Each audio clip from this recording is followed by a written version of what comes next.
My name is Gary the Numbers Guy, and welcome to the session.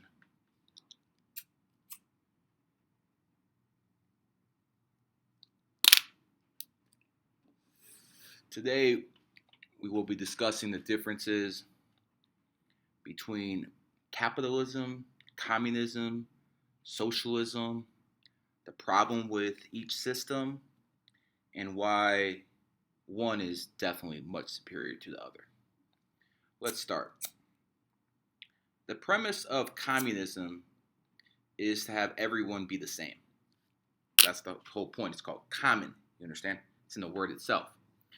And here's the problem with the communist system. There's no incentive to better yourself. There's no incentive to go out there and achieve something. Let me give you an example. Let's say you're a numerologist, all right? And you want to prove this system works. You could do what I do. Go around to the sports books, go around trying to figure out how to crack Dow codes, because there is incentive for you to better yourself. In a communist system, there's no incentive. There's no point. An engineer, someone who can design great buildings, has incentive to do it in a capitalistic system. Why? Because if he does well, he will get paid. That's how the game works. In communism, no matter how well you do, you're always the same. Now, someone could argue that capitalism is unfair. You have a bunch of fat cats, and then you have a whole bunch of, serf class. Well, that's true in communism as well. You have the people who are in charge of the government, which in communism's case is like the 1% here in capitalism. And then you have the peasants who do what they are supposed to do. They do what they're ordered to do. Under communism, you don't own anything. You don't own a car. You don't own, forget what they're doing in China. That's not even communism. That's crony capitalism. Okay, don't worry about that. There is no real communist society that's ever thrived. The closest thing they ever had was the Soviet Union. And the Soviet Union fell apart. Let me explain why. Because in the Soviet Union, they were building weapons, tanks, missiles, and their communist economy couldn't support it. In capitalism, where people are allowed to flourish, there is more money. So there's more money for the government to take from their so-called peasant class, and they can basically outspend other people. That they basically ran the Soviet Union into bankruptcy because they were spending too much on defense, and because of the communist system, they couldn't afford to pay for it. That's basically one of the reasons why the Soviet Union fell. Now you go to a country like Venezuela, where Hugo Chavez started a revolution. It started in 2002, I believe. No, I think he was jailed in 1998. He became the leader in 2002, and then he died, and the whole damn thing fell apart. Because while you can't have a strong guy like Fidel Castro, even though he's communist scum, he still held his country together. Hugo Chavez, they were the authoritarians in their country. You could not oppose them in any way, or number one, you go to the gulags. Number two, you get shot and killed. See, that is what happens in communist societies. I always find it funny that people from other countries who come to America, they hate communism. It's only these dumb Americans who've never been anywhere, who've been brainwashed by their liberal professors, that believe in this horse shit.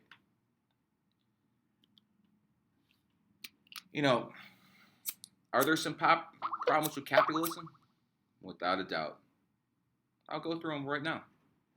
The main problem with capitalism is when you have too much money, like aka Bill Gates, only thing left to buy is influence.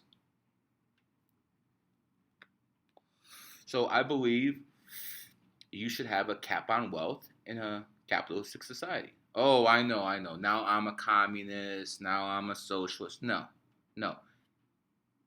That I would put a cap on wealth somewhere like 8 billion. What the hell do you need more than 8 billion, $10 billion for? You don't. All right, it's that simple. You don't need that much money because after you have that much money, all you do is you start spreading your tentacles like an octopus all over. So there, we need a cap on wealth. What's wrong with that? This cap would affect maybe like 20 people. And yeah, it will affect their families as well. But this is where you start looking at the greater good of society. For instance, a lot of people don't want to help anyone. And I understand that, I get it.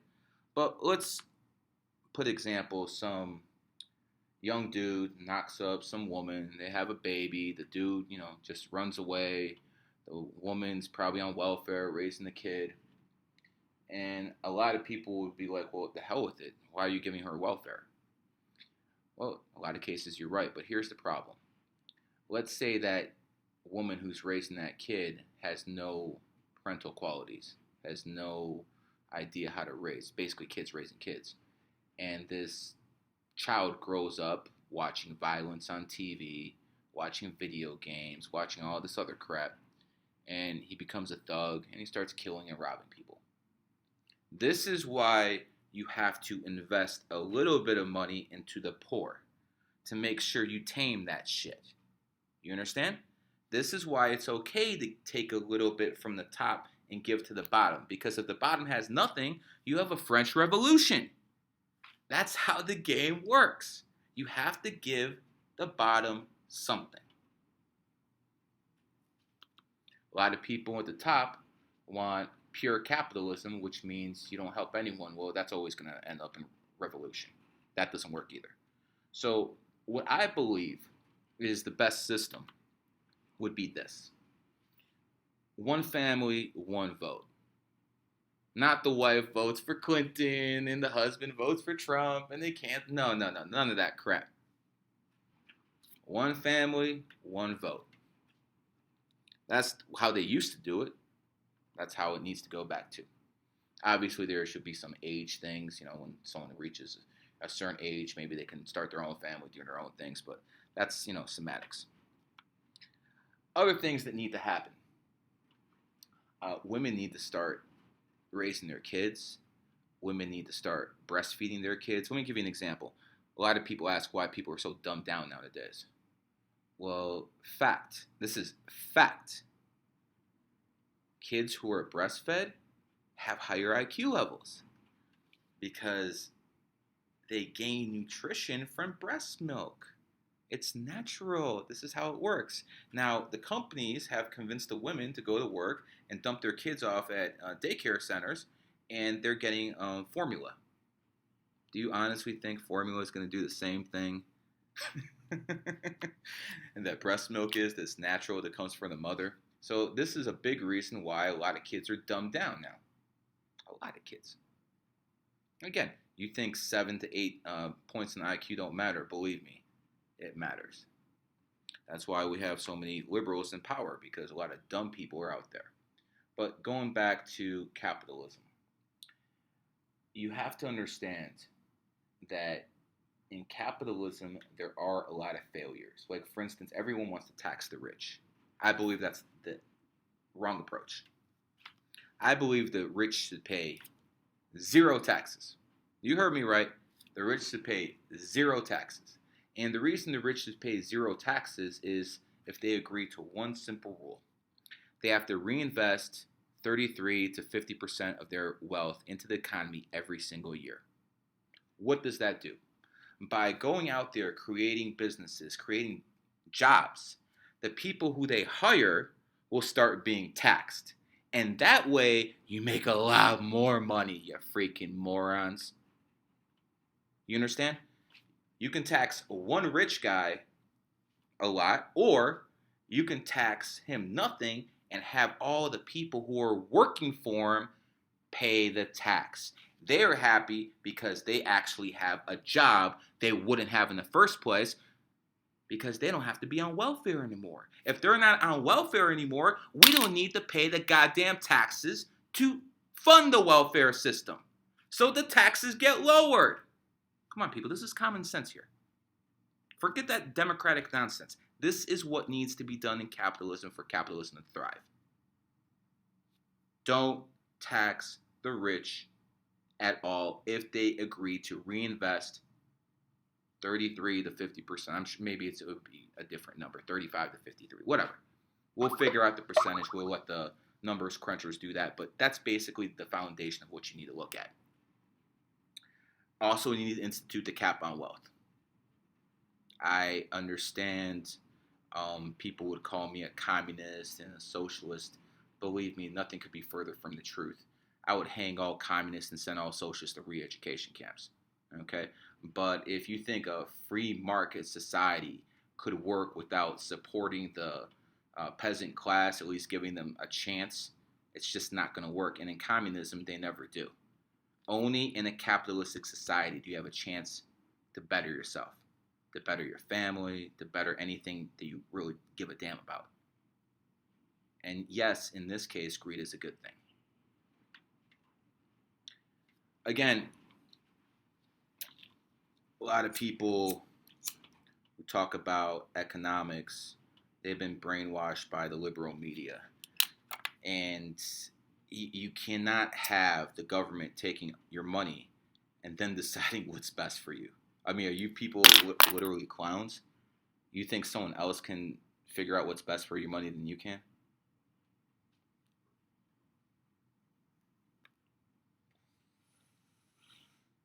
You know, I'm looking here in the streets.